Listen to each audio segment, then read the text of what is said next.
අපි මේ යුනිවර්ස් එක එක්ස්පෑන්ඩ් වෙනවා කියලා දන්නවනේ. එතකොට මේක එක්ස්පෑන්ඩ් වෙන්නේ මොකක් ඇතුළටද?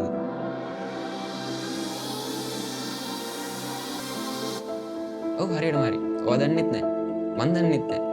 Welcome to Orbit Crash. මේ තමයි සයන්ස් එකයි කියුරියසිටි එකයි එකට හම්බෙන තැන. ලොජික්ස් වලට වඩා චාවස් වලට තැනක් හම්බෙන ඔයාගේ මොලේ පොඩකින් මට බෑ කියලා රිසයින් වෙන තැන. මෙතනදී අපි කතා කරන්නේ ස්පේස්, ෆිසික්ස්, සයන්ස්, විශ්වවිද්‍යාල තියරිස්, වෙන්න බැරි දේවල්, පැරඩොක්සස්, සමහර ෆනි ලොජික්ස්, මෙන්න මේ වගේ දේවල්. සමහර ෆනි ලොජික්ස් අපුවම මුලින් හිතෙන්නේ මේවා නිකන් පිස්සු කතා කියලා. හැබැයි තප්පර පහක් විතර හිතලා බලනකොට හිතෙනවා මේ ඇත්ත කියලා. ඒ මේ කාලේ ඉස්සරහට ඉවරක් යන්නේ. ඊට පස්සේ යන්න බැරිද? ඇත්තටම ආලෝකයේ ස්පීඩ් ලිමිට් එකක් තිබ්බොත් පොඩ්ඩයි ස්පීඩ් ලිමිට් එක තියෙනව නේද? සමහර විට ඔයා මේ ඇත්ත කියලා හිතගෙන ඉන්න හැම දෙයක්ම නිකම්ම ඉලියුෂන් එකක් වෙන්නත් පුළුවන්. ඒ කිව්වේ රියැලිටි කියලා දෙයක් ඇත්තටම නැත්තම්.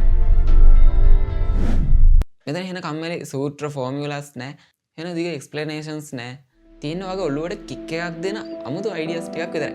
ඔයා අලුත් දේවල් හිතන්න කැමති පට්ටම අමුතු පැරඩොක්ස් වගේ දේවල් ගැන හිතන කෙනෙක් නම් එන්න දැන.